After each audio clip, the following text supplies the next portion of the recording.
ಸಾಮಾಜಿಕ ಜಾಲತಾಣಗಳಲ್ಲಿ ವೈರಲ್ ಆಗ್ತಿರೋ ಆಡಿಯೋ ನನ್ನದಲ್ಲ ಎಂದು ಮಂಗಳೂರಿನಲ್ಲಿ ಬಿಜೆಪಿ ರಾಜ್ಯಾಧ್ಯಕ್ಷ ನಳಿನ್ ಕುಮಾರ್ ಕಟೀಲ್ ಸ್ಪಷ್ಟನೆ ನೀಡಿದ್ದಾರೆ. ಆಡಿಯೋಗೂ ನನಗೂ ಯಾವುದೇ ಸಂಬಂಧವಿಲ್ಲ, ಮುಖ್ಯಮಂತ್ರಿಗಳಿಗೆ ಈ ಬಗ್ಗೆ ಪತ್ರ ಬರೆಯುತ್ತೇನೆ, ಈ ಬಗ್ಗೆ ತನಿಖೆಯಾಗಬೇಕು ಎಂದು ಆಗ್ರಹಿಸಿದ ಅವರು, ತನಿಖೆಯ ಬಳಿಕ ಆಡಿಯೋದ ಸತ್ಯಾಸತ್ಯತೆ ಹೊರಬರಲಿದೆ ಎಂದರು. ಇನ್ನು ನಾಯಕತ್ವ ಬದಲಾವಣೆ ಕುರಿತು ನಮ್ಮಲ್ಲಿ ಯಾವುದೇ ಚರ್ಚೆಗಳಿಲ್ಲ. ನಮ್ಮ ಪಾರ್ಟಿಗೆ ಆತ್ಮವೇ ಯಡಿಯೂರಪ್ಪ ನಮ್ಮ ಸರ್ವಸಮ್ಮತದ ನಾಯಕ. ಈಶ್ವರಪ್ಪ, ಜಗದೀಶ್ ಶೆಟ್ಟರ್ ಪಾರ್ಟಿಯ ಎರಡು ಕಣ್ಣುಗಳು ಇದ್ದಂತೆ ಎಂದ ನಳಿನ್, ತನಿಖೆಯಾಗದ ಯಾರ ಬಗ್ಗೆಯೂ ಸಂಶಯ ವ್ಯಕ್ತಪಡಿಸಲ್ಲ. ತನಿಖೆ ಮೂಲಕ ಸತ್ಯ ಹೊರಬರಲಿ, ಎಲ್ಲದಕ್ಕೂ ತನಿಖೆಯ ಬಳಿಕ ಉತ್ತರ ನೀಡ್ತೇನೆ. ಇವತ್ತು ಅಧಿವೇಶನಕ್ಕೆ ಹೋಗ್ತಾ ಇದ್ದೇನೆ, ನ್ಯಾಯಾಲಯದ ಮೊರೆ ಹೋಗುವ ಬಗ್ಗೆಯೂ ಚಿಂತನೆ ನಡೆಸಿದ್ದೇನೆ ಎಂದಿದ್ದಾರೆ. ಈಗಾಗಲೇ ನಾನು ಅದಕ್ಕೆ ಸ್ಪಷ್ಟೀಕರಣಗಳನ್ನು ಕೊಟ್ಟಿದ್ದೇನೆ. ಅದಕ್ಕೂ ನನಗೂ ಯಾವುದೇ ಸಂಬಂಧಗಳಿಲ್ಲ. ಈಗಾಗಲೇ ಮುಖ್ಯಮಂತ್ರಿಗಳು ಇವತ್ತು ಪತ್ರ ಬರೀತೇನೆ ಮತ್ತು ಅದರ ಪೂರ್ಣ ತನಿಖೆ ಆಗಬೇಕು ಅನ್ನುವಂಥದ್ದು ಆಗ್ರಹಿಸ್ತೇನೆ. ತನಿಖೆಯಿಂದೆಲ್ಲ ಹೊರಬರಲಿ, ಸತ್ಯಾಸತ್ಯತೆಗಳು ಹೊರಬರಲಿ. ಈ ರೀತಿಯ ಪ್ರಕರಣಗಳು ಹಿಂದೆ 10 ಆಗಿದೆ. ಇಂಥದ್ದು ನೋಡಿ, ನಮ್ಮಲ್ಲಿ ನಾಯಕತ್ವ ಆಗಲಿ ಬೇರೆ ಯಾವುದೇ ಬದಲಾವಣೆಗಳ ಚರ್ಚೆಗಳೇ ಇಲ್ಲ. ಹಾಗೆ ಈ ವಿಷಯ ಅಪ್ರಸ್ತುತ. ಎರಡನೇದು, ನಮಗೆ ನಮ್ಮ ಪಾರ್ಟಿಗೆ ಆತ್ಮ ಯಡಿಯೂರಪ್ಪನವರು ನಮ್ಮ ಸರ್ವಸಮ್ಮತಿಯ ನಾಯಕ. ನಮಗೆಲ್ಲರಿಗೂ ಹಿರಿಯರು, 16 ವರ್ಷಗಳ ಹೋರಾಟದಿಂದ ಪಾರ್ಟಿಯನ್ನು ಎಚ್ಚೆತ್ತರಕ್ಕೆ ಬೆಳೆಸಿದ್ದಾರೆ.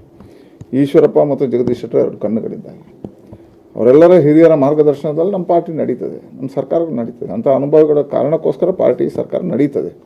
ಹಾಗಾಗಿ ಇಂಥ ಯಾವುದೇ ಮಾತುಕತೆಗಳು ನಮ್ಮ ಪಾರ್ಟಿಯಲ್ಲಿಲ್ಲ, ಚರ್ಚೆ ಆಗಿಲ್ಲ. ಎಲ್ಲೂ ಅಂಥ ವಿಷಯಗಳು ನಮ್ಮೊಳಗೆ ಚರ್ಚೆಗಳಿಲ್ಲ ಮತ್ತು ನನ್ನ ಹಂತದಲ್ಲಂತೂ ಇದು ಪ್ರಶ್ನೆ ಇಲ್ಲ. ಹಾಗಾಗಿ ಇದರ ಸತ್ಯಾಸತ್ಯತೆಗಳು ಹೊರಬರಲ್ಲ. ಇವತ್ತು ತನಿಖೆ ಆಗದೆ ನಾನು ಯಾರ ಬಗ್ಗೆಯೂ ಸಂಶಯ ವ್ಯಕ್ತಪಡಿಸಿದೆ. ಯಾರೇ ಆಗಲಿ ತನಿಖೆ ಆಗುತ್ತೆ, ಹೊರಬರುತ್ತೆ, ಸತ್ಯಾಸತ್ಯತೆ ಹೊರಬೀಳುತ್ತೆ. ಯಾರೇ ಇದ್ದರೂ ಅದನ್ನು ಹುಡುಕ್ತಾರೆ. ಈಗಾಗಲೇ ನಾನು ಅದಕ್ಕೆ ಸ್ಪಷ್ಟೀಕರಣಗಳನ್ನು ಕೊಟ್ಟಿದ್ದೇನೆ. ಅದಕ್ಕೂ ನನಗೂ ಯಾವುದೇ ಸಂಬಂಧಗಳಿಲ್ಲ.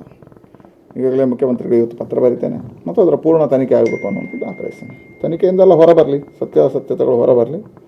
ಈ ರೀತಿಯ ಪ್ರಕರಣಗಳು ಹಿಂದೆ 10 ಆಗಿದೆ. ಇಂಥದ್ದು ನೋಡಿ, ನಮ್ಮಲ್ಲಿ ನಾಯಕತ್ವ ಆಗಲಿ ಬೇರೆ ಯಾವುದೇ.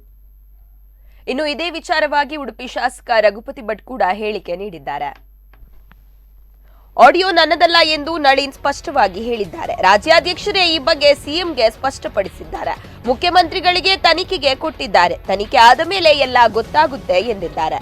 ಅವರೇ ನಾನಲ್ಲ ಅಂದ ಮೇಲೆ ಅದರಲ್ಲಿರುವುದು ನಳಿನ್ ಧ್ವನಿಯೇ ಅಲ್ಲ ಎಂದು ಭಾವಿಸಿದ್ದೇವೆ. ನಳಿನದ್ದು ತಮ್ಮದೇ ಧ್ವನಿ ಎಂದಿದ್ದರೆ ಸಂಚಲನವಾಗುತ್ತಿತ್ತು. ನಾಯಕತ್ವ ಬದಲಾವಣೆ ಇಲ್ಲ ಎಂದು ಸ್ವತಃ ನಳಿನ್ ಕುಮಾರೇ ತಿಳಿಸಿದ್ದಾರೆ. ಹಾಗಾಗಿ ಈ ವಿಚಾರವನ್ನು ಗಂಭೀರವಾಗಿ ಪರಿಗಣಿಸಬೇಕಿಲ್ಲ.